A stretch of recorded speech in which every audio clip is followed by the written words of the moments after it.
Hi guys, ಎಲ್ಲರಿಗೂ ನಮಸ್ಕಾರ. ನಾನು ಸುಪ್ರೀತಾ ಗಣೇಶ್. ನನ್ನ ಯೂಟ್ಯೂಬ್ ಚಾನಲ್ಗೆ ನಿಮಗೆಲ್ಲರಿಗೂ ಸ್ವಾಗತ ಗೈಸ್. ಬನ್ನಿ, ಇವತ್ತು ನಾವು ಬ್ಯಾಕ್ ಮತ್ತು ಫ್ರಂಟ್ ಎರಡು ಆಗಿದೆ. ನೆಕ್ ಯಾವ ಥರ ಸ್ಟಿಚಿಂಗ್ ಮಾಡೋದು, ಹಾಗೆ ಜಿಪ್ಪು ಯಾವ ಥರ ಸ್ಟಿಚಿಂಗ್ ಮಾಡೋದು ಅಂತ ಹೇಳಿಕೊಟ್ಟಿದ್ದೇನೆ. ಓಕೆ ಗೈಸ್, ನೆಕ್ಸ್ಟ್ ನಾವು ಶೋಲ್ಡರ್ ಯಾವ ಥರ ಜಾಯಿಂಟ್ ಮಾಡೋದು ಅಂತ ತೋರಿಸ್ತೇನೆ.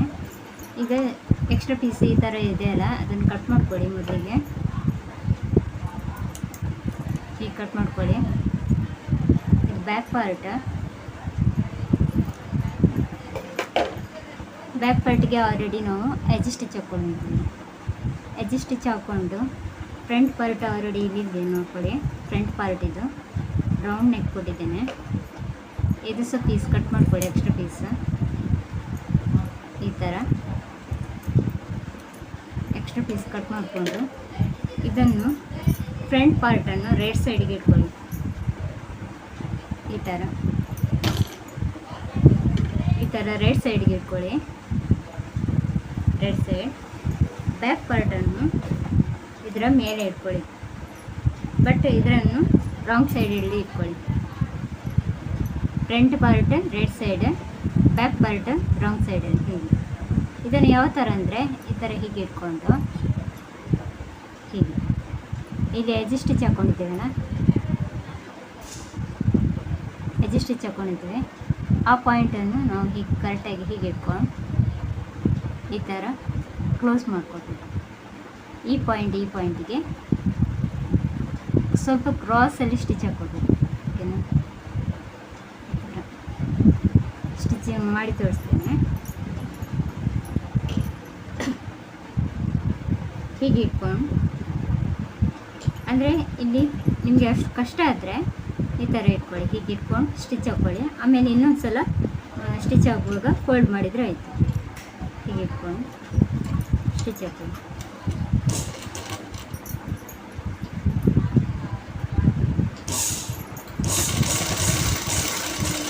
ಲಾಕ್ ಮಾಡ್ಕೊಳ್ಳಿ. ಇನ್ನೊಂದು ಸಲ ಬರುವಾಗ ಇದನ್ನು ಹೀಗೆ ತಿರ್ಸ್ಕೊಳ್ಳಿ. ಹೀಗೆ ತಿರುಗಿಸಿ ಇಲ್ಲಿ ಇದನ್ನು ಈ ಥರ ಕ್ಲೋಸ್ ಮಾಡ್ಕೊಳ್ಳಿ. ಓಕೆ, ಹೀಗೆ ಕ್ಲೋಸ್ ಮಾಡ್ಕೊಂಡು ಇಲ್ಲಿ ಲಾಕ್ ಮಾಡ್ಕೊಳ್ಳಿ.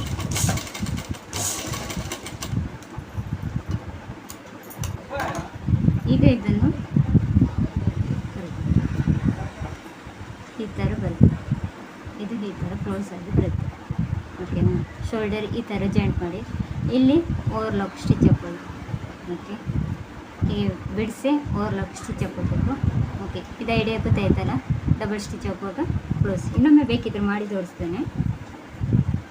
ಹೀಗೆ ಇಟ್ಕೊಂಡು ರೈಟಿಗೆ ರಾಂಗ್ ಸೈಡ್ ಈ ಥರ ಇಟ್ಕೊಂಡು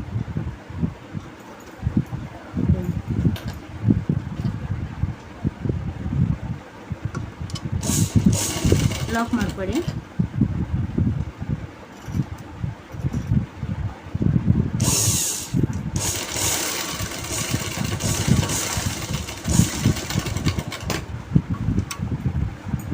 ಮೇಲೆ ಮಾಡ್ಕೊಂಡು ಇದನ್ನು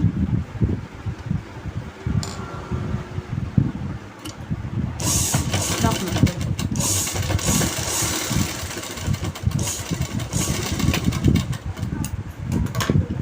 ನೋಡಿದ್ರಲ್ಲ ಯಾವ ಥರ ಶೋಲ್ಡರ್ ಜಾಯಿಂಟ್ ಮಾಡೋದು ಅಂತ. ಬ್ಲೌಸಿಗೆ ಬೇರೆ ಥರ ಬರುತ್ತೆ, ಚೂಡಿದಾರ್ ಟಾಪಿಗೆ ಈ ಥರ. ಓಕೆ, ನೆಕ್ಸ್ಟ್ ಇದನ್ನು ನಾನು ಓವರ್ಲಾಕ್ ನೆಕ್ಸ್ಟ್ ಹಾಕ್ತೇನೆ. ಈ ಥರ ಬಿಡಿಸ್ಕೊಳ್ಳಿ ಹೀಗೆ. ನೆಕ್ಸ್ಟ್ ಇದನ್ನು ನಾವು ಫ್ರಂಟ್ ಮತ್ತು ಬ್ಯಾಕ್ ಸೈಡ್ ಜಾಯಿಂಟ್ ಮಾಡ್ಕೊಳ್ಳೋಣ. ಇಲ್ಲಿ ನಾಚ್ ಕೊಟ್ಟಿದ್ದೇನಲ್ಲ, ಈ ಥರ ಸೈಡಲ್ಲಿ ಸ್ಟಿಚಿಂಗ್ ಮಾಡುವಾಗ ಸೈಡಲ್ಲಿ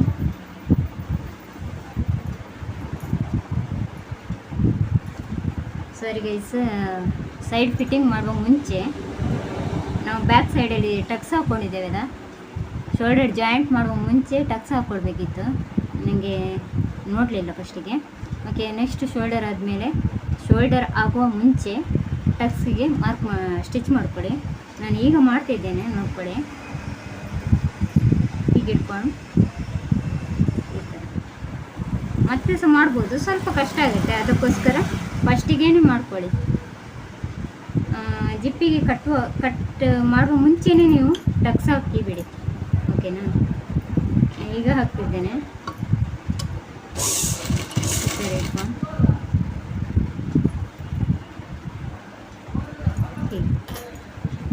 ಟಕ್ಸಲ್ಲಿ ನೋಡ್ಕೊಳ್ಳಿ, ಇಲ್ಲಿ ಹೀಗೆ ಸ್ಟ್ರೈಟ್ ಲೈನ್ ಹಾಕ್ಕೊಂಡಿದ್ದೇವಲ್ಲ, ಇಲ್ಲಿಗೆ ಒಂದು 1/4 ಇಂಚ್ ಇಲ್ಲಾದರೆ ಅರ್ಧ ಇಂಚಲ್ಲಿ ಹೀಗೆ ಕ್ರಾಸ್ ಬರಬೇಕು. ತೋರಿಸ್ತೇನೆ ನಿಮಗೆ. ಈ ಥರ ಈ ಪಾಯಿಂಟಿಗೆ ನಿಲ್ಲಿಸಿ.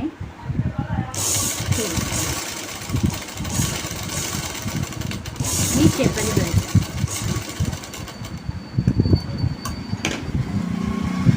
ನೋಡಿದ್ರಲ್ಲ, ಇಲ್ಲಿ ಒಂದು 1/4 ಇಂಚ್ ಇಲ್ಲಾದರೆ ಅರ್ಧ ಇಂಚಲ್ಲಿ, 1/4 ಇಂಚಲ್ಲಿ ಸಾಕು ಗೈಸ್. ಈ ಥರ ಸ್ಟಿಚ್ ಹಾಕೊಳ್ಳಿ, ಟಕ್ಸ್ ಮಾರ್ಕ್. ಓಕೆ, ನೆಕ್ಸ್ಟ್ ಇನ್ನೊಂದು ಕಡೆಯಲ್ಲಿ ಸಹ ಹಾಗೆ ಮಾಡ್ಕೊಳ್ಳಿ. ಇನ್ನೊಂದು ಕಡೆಯಲ್ಲಿ ಪಾಯಿಂಟಿಗೆ ಕರೆಕ್ಟಾಗಿ ಹೀಗೆ ಇಟ್ಕೊಂಡು ಇನ್ನೊಂದು ಪಾಯಿಂಟನ್ನು ಕರೆಕ್ಟಾಗಿ ನೋಡಿಕೊಂಡು ಸ್ಟಿಚ್ ಹಾಕೊಳ್ಳಿ. ಇಲ್ಲಿ ನಾನು ಸ್ಟಿಚ್ ಮಾಡ್ತಿದ್ದೇನೆ.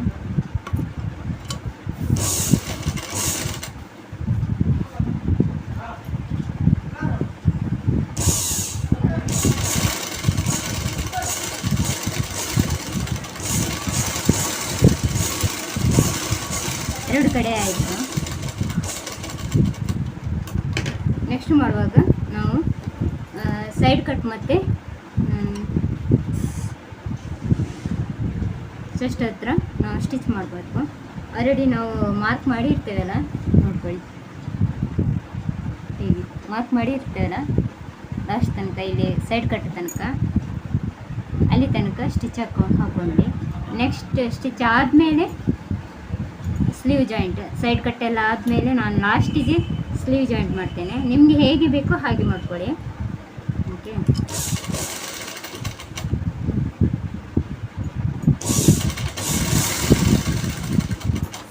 ಸೈಡ್ ಜಾಯಿಂಟ್ ಅಲ್ಲಿ ಮಾರ್ಕ್ ಮಾಡಿದ್ದೇವಲ್ಲ ಆಲ್ರೆಡಿ, ಯಾವ ಥರ ಮಾರ್ಕ್ ಮಾಡೋದು ಅಂತ ಹೇಳಿಕೊಟ್ಟಿದ್ದೇನೆ.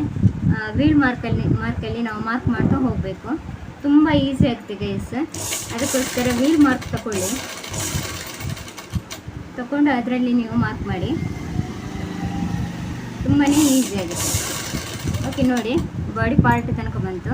ನೆಕ್ಸ್ಟ್ ಇಲ್ಲಿ ಸೈಡ್ ಕಟ್ ತನಕ, ಇಲ್ಲಿ ಸೈಡ್ ಕಟ್ ಆ ಪಾಯಿಂಟಿಗೆ ನಿಲ್ಲಿಸ್ಬೇಕು ಗೈಸ್. ಅಲ್ಲಿ ನಾಚ್ ಮಾರ್ಕ್ ಬರುತ್ತಲ್ಲ, ನಾವು ಮೊದಲಿಗೆ ನಾಚ್ ಮಾರ್ಕ್ ಮಾಡಿದ್ದೇವಲ್ಲ, ಅದು ಎರಡೂ ಒಂದೇ ಲೆಕ್ಕ ಬರಬೇಕು, ಎರಡು ಕಡೆಯಲ್ಲಿ. ಓಕೆ, ಎರಡು ಒಂದೇ ಕಡೆ ಬಂದಿದೆ. ಇಲ್ಲಿ ಲಾಕ್ ಮಾಡ್ಕೊಳ್ಳಿ ಸೈಡ್ ಕಟ್ ಹತ್ರ. ನೀವು ಸೈಡ್ ಕಟ್ ಹತ್ರ ಖಾಲಿ 1 ಇಂಚು ಎಕ್ಸ್ಟ್ರಾ ಬಟ್ಟೆ ಬಿಟ್ಕೊಳ್ಳಿ, ಅದಕ್ಕಿಂತ ಜಾಸ್ತಿ ಬಿಟ್ಕೊಳ್ಬೇಡಿ. ಒಂದು ವೇಳೆ ಎಕ್ಸ್ಟ್ರಾ ಬಟ್ಟೆ ಬಂದರೆ ನಿಮಗೆ ಫೋಲ್ಡಿಂಗ್ ಮಾಡಲಿಕ್ಕೆ ಸ್ವಲ್ಪ ಕಷ್ಟ ಆಗುತ್ತೆ. ಅದಕ್ಕೋಸ್ಕರ 1 ಇಂಚು ಮಾತ್ರ ಇಟ್ಕೊಳ್ಳಿ. ಓಕೆನಾ? ತಿರುಗಿಸಿ ಈ ಥರ ತಿರ್ಸ್ಕೊಂಡು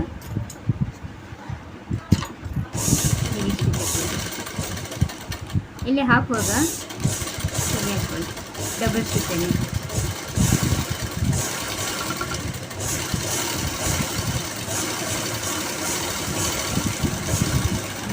ಡಬಲ್ ಸ್ಟಿಚ್ ಹಾಕ್ಕೊಳ್ಳಿ ಬೇಕು.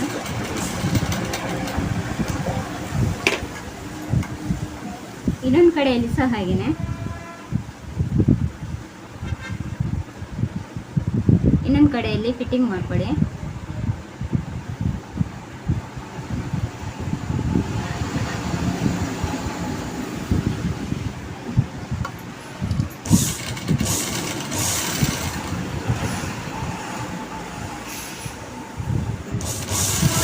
ನೀವು ಮಾರ್ಕ್ ಮಾಡಿ ಇರ್ತೀರಲ್ಲ, ಅದರ ಮೇಲೆ ಸ್ಟಿಚ್ ಹಾಕಿದರೆ ನೀಟಾಗಿ ಬರುತ್ತೆ.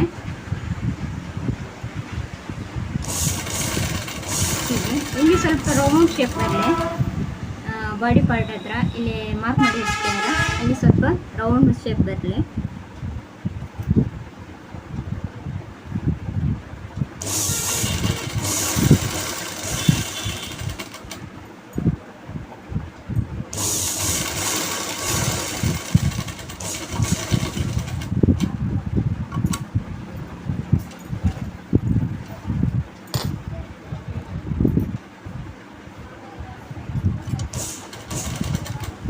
ಫಸ್ಟ್ ನಿಮಗೆ ವಿಡಿಯೋ ನೋಡಿದರೆ ಅರ್ಥ ಆಗುತ್ತೆ ಯಾವ ಥರ ಸ್ಟಿಚಿಂಗ್ ಮಾಡಬೇಕಂತ.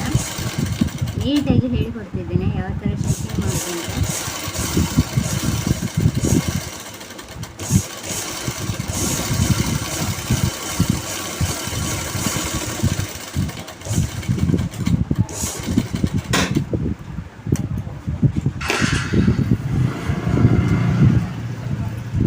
ಓಕೆ ಗೈಸ್, ನೋಡಿದ್ರಲ್ಲ ಯಾವ ಥರ ಶೋಲ್ಡರ್ ಮತ್ತು ಸೈಡ್ ಫಿಟ್ಟಿಂಗ್ ಯಾವ ಥರ ಮಾಡೋದಂತ.